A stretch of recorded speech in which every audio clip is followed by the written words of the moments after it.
Hello बच्चों, let's read the question. Question says equation of a particle moving along the x-axis is x is equals to u in bracket t minus 2 plus a in bracket t minus 2 का whole square. Four options given here. We just have to find out the solution. बच्चों यहाँ पे solution में हम सबसे पहले देखेंगे की कॉन्सेप्ट को. तो ध्यान रखना कि जब एक्सीलरेशन की बात आती है तो a इज इक्वल टू क्या होता है, second order differentiation of dx x that is dx square upon dt square. So बच्चों अब अगर इस इक्वेशन के अकॉर्डिंग देखें तो x इज इक्वल टू हमें क्या मिल जाएगा, ut minus 2u plus a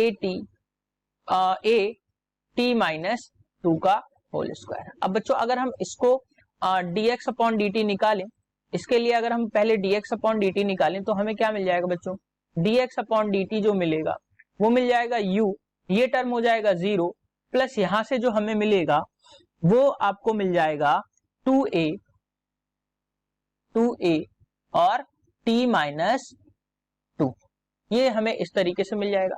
अब अगर हम इसका सेकेंड ऑर्डर इंटीग्रेशन करेंगे, डिफरेंशिएशन करेंगे, नेक्स्ट स्लाइड में देखेंगे तो dx square upon dt square जो हमें मिल जाएगा बच्चों वो यहां से हमें मिल जाएगा 2a के बराबर, यानी कि ये जो हमें मिल जाएगा वो मिल जाएगा बच्चों 2a के बराबर, और यही जो होगा ये आपके एक्सेलरेशन के बराबर होगा. तो एक्सेलरेशन जो मिला हमें वो क्या मिला बच्चों, 2a. अब हम ऑप्शंस की तरफ देखते हैं. तो initial velocity of the particle is u, यहां पे पूछा गया है कि इनिशियल वेलोसिटी जो है वो पार्टिकल की u होगी.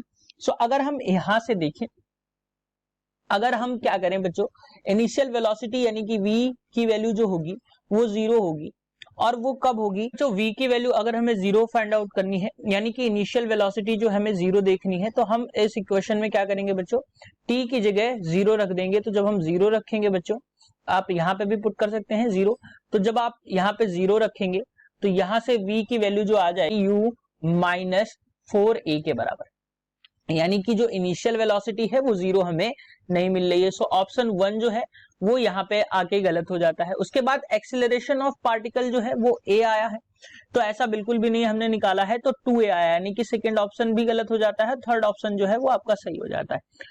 अब फोर्थ ऑप्शन कह रहा है कि t equals to 2 particle is not at origin.